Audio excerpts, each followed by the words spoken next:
August 6, 1945 జపాన్లోని Hiroshima నగరంలో morning 8 గంటలకు చల్లని వాతావరణం. సిటీ అంతా బిజీగా ఉంది. అందరూ ఆఫీస్కి టైం అయిందని బయలుదేరుతున్నారు.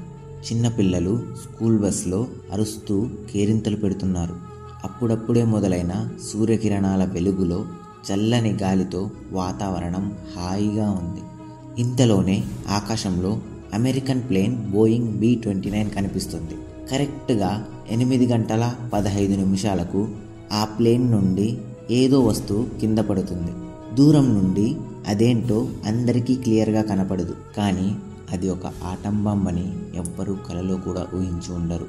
ఆ బాంబ్ కరెక్ట్గా 43 సెకండ్లు గాల్లో ట్రావెల్ చేస్తుంది. ఆ తర్వాత కళ్ళు ఆర్పగానే అంతా వినాశనం.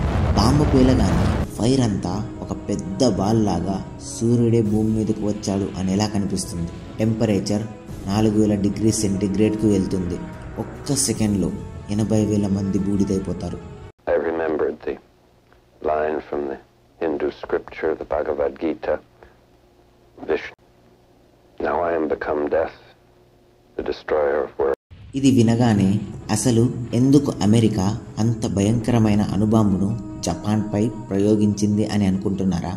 ఈ విషయాన్నే మనం ఈ వీడియోలో క్లియర్గా తెలుసుకుందాం.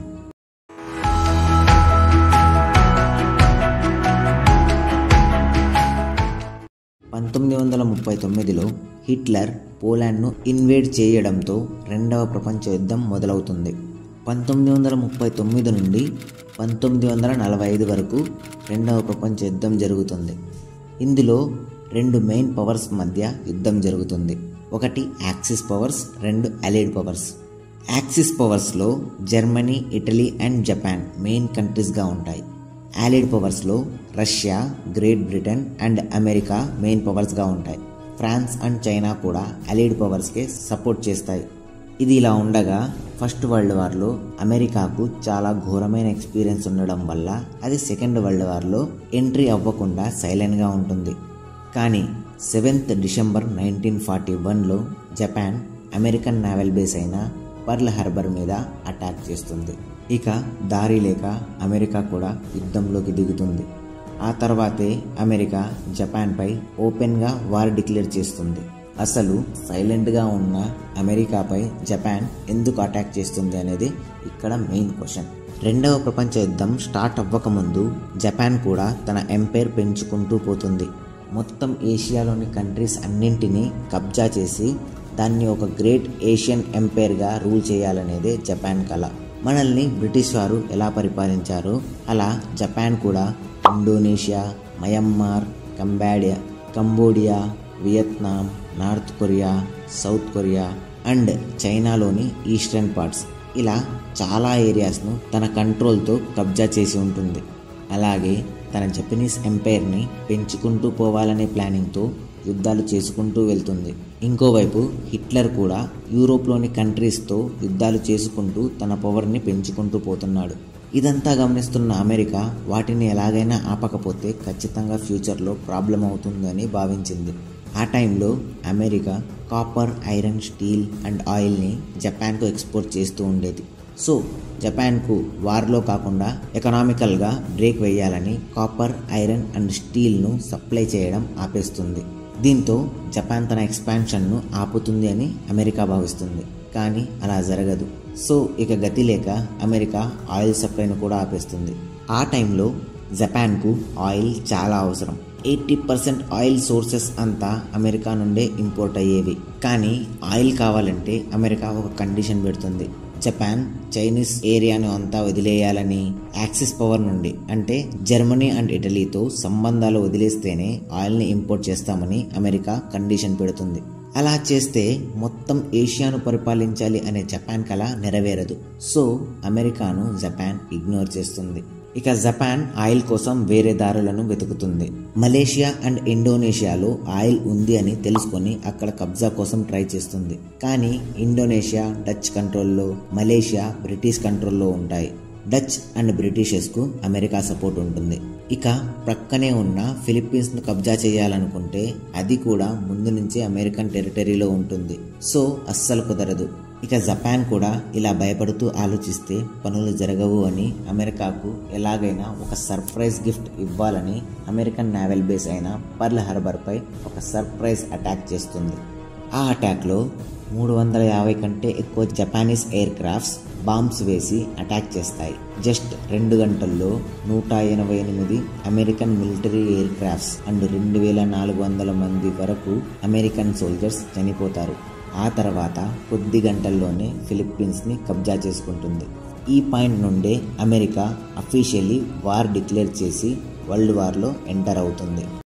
December 7th, 1941, a date which will live in infamy. States of America was suddenly and deliberately attacked by naval and air forces of the Empire of Japan. The American people in their righteous might will win through to absolute victory. ఆ తర్వాత China and Britain కూడా జపాన్తో వార్ని declare చేస్తాయి. జపాన్కు Germany and Italy support ఉంటుంది కాబట్టి next 3 రోజుల్లోనే Germany and Italy కలిసి అమెరికాతో వార్ డిక్లేర్ చేస్తాయి. ఇక 1941లో వరల్డ్ వార్ 2 ఫుల్ స్వింగ్లో ఉంటుంది. 1941 నుండి 1943 వరకు పెద్ద పెద్ద దేశాలన్నీ వార్లో ఎంటర్ అవుతూ ఉంటాయి. ఆ తర్వాత 1943లో ఇటలీ సరెండర్ అయిపోతుంది. 30th ఏప్రిల్ 1945లో జర్మనీ యొక్క డిక్టేటర్ అయిన హిట్లర్ సూసైడ్ చేసుకుంటాడు. సో యాక్సిస్ పవర్లోని 2 పెద్ద కంట్రీస్ సరెండర్ అయిపోయినా జపాన్ మాత్రం సరెండర్ అవ్వదు. వార్ వల్ల జపాన్లో అన్ఎంప్లాయ్మెంట్ పెరుగుతుంది. ప్రజలు ఆకలితో అలమటిస్తున్నారు. వీటన్నింటి వల్ల జపాన్ సరెండర్ అవుతుంది అని అమెరికా, బ్రిటన్ వెయిట్ చేస్తూ ఉంటాయి. కానీ జపాన్ మాత్రం సరెండర్ అవ్వదు. ఎందుకంటే ఆ టైంలో జపాన్ గవర్నమెంట్ వారి ప్రజలకు బాగా బ్రెయిన్ వాష్ చేస్తుంది. అప్పటి వారి రాజు అయిన హిరోహితోపై దేవుని అనుగ్రహం ఉందని, తన కోసం మరియు దేశం కోసం చనిపోవడమే చాలా మంచిది అనే విధంగా జపాన్ గవర్నమెంట్ బ్రెయిన్ వాష్ చేస్తుంది. దీనికి ఎగ్జాంపులే కామికాజే పైలట్స్. వీళ్ళు వీరి ఫైటర్ జెట్స్తో డైరెక్ట్గా ఎనిమీ షిప్స్ని క్రాష్ చేస్తారు. అంటే సూసైడ్ బాంబర్స్ లాగనమాట. సో జపాన్ బ్రెయిన్ వాషింగ్ ఏ లెవెల్లో ఉంటుందో మీరే అర్థం చేసుకోవచ్చు. ఇక వేరే దారి లేక అమెరికా స్వయంగా జపాన్పై దాడి చేయాలి అని ఫిక్స్ అయ్యి ఆపరేషన్ డౌన్ఫాల్ని స్టార్ట్ చేస్తుంది.